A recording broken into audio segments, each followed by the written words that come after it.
Okay, तो आज का हमारा टॉपिक है detail structure of insect head. तो जिसके लिए सबसे पहले हम उसके बारे में थोड़ा सा ओवरव्यू देख लेंगे। सबसे पहले इंसेक्ट हेड को हम इंसेक्ट कैप्सूल भी बोलते हैं।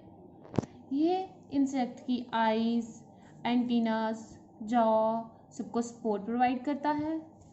ये लॉन्गिट्यूडनल एक्सिस ऑफ बॉडी के परपेंडिकुलर में प्रेजेंट होता है और ये थोरैक्स से अटैच होता है वाइन नेक कार्ल सर्विकम।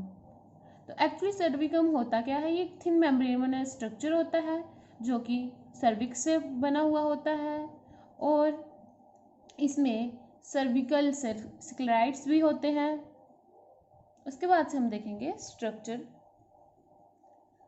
तो हेड कैप्सूल जो है वो बना हुआ होता है स्क्लेराइड्स का। स्क्लेराइड्स क्या होती हैं? ये क्यूटिकुलर प्लेट्स होती हैं जो कि हमारा एक्सोस्केलेटन बनाती हैं। और हेड बना कैसे होता है? फ्यूजन ऑफ स्क्लेराइड्स से। जहाँ पे वो फ्यूज होती हैं उस पॉइंट को बोलते हैं सूचर्स। अब हम देखेंगे अलग अलग एंगल से डॉर्सल, वेंट्रल, पोस्टीरियर, लेटरल कि इंसेक्ट का हेड दिखता कैसे है। सबसे पहले हम देखेंगे dorsal view. Dorsally it consist of following sclereids. सबसे पहले वर्टेक्स, अपर मोस्ट, इसे हम एपिक्रेनियम भी बोलते हैं। Next to it frons, clypeus and labrum. अब हम इसका डिटेल स्ट्रक्चर डायग्राम के थ्रू देखेंगे।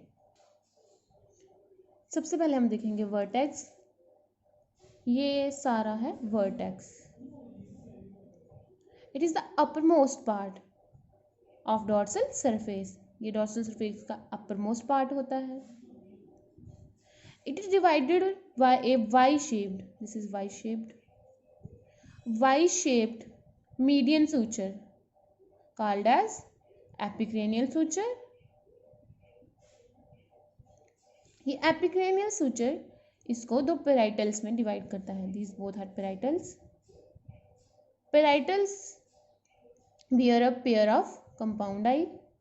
These are compound eyes which are further surrounded by ocular sclerite. Okay. Parietals also bear a pair of antennas. These are antennas surrounded by antennal sclerite. This is antennal sclerite. And also bear a pair of lateral ocelli. These are two lateral ocelli. Next to vertex lies frons. Frons is somewhat triangular in shape. It also bears the central ocelli. Next to frons lies clypeus. Clypeus is somewhat triangular in shape. It is separated from frons by frontoclypeal suture. This is frontoclypeal suture. Also possess anterior tentorial pit. Actually, this is the invagination. Anterior tentorial pit is the invagination from where the anterior tentorial arm invaginates. Know what is tentorial arm? Actually, it is structure which provides support to the insect head. It forms the endoskeleton of the head. Next to it comes labrum. Labrum is upper lip-like structure. It is separated from clypeus by clypeolabral suture.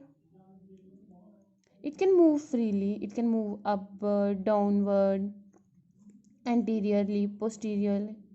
It is comprised of three types of muscles: anterior labral muscles, posterior labral muscles, and contractor labral muscles.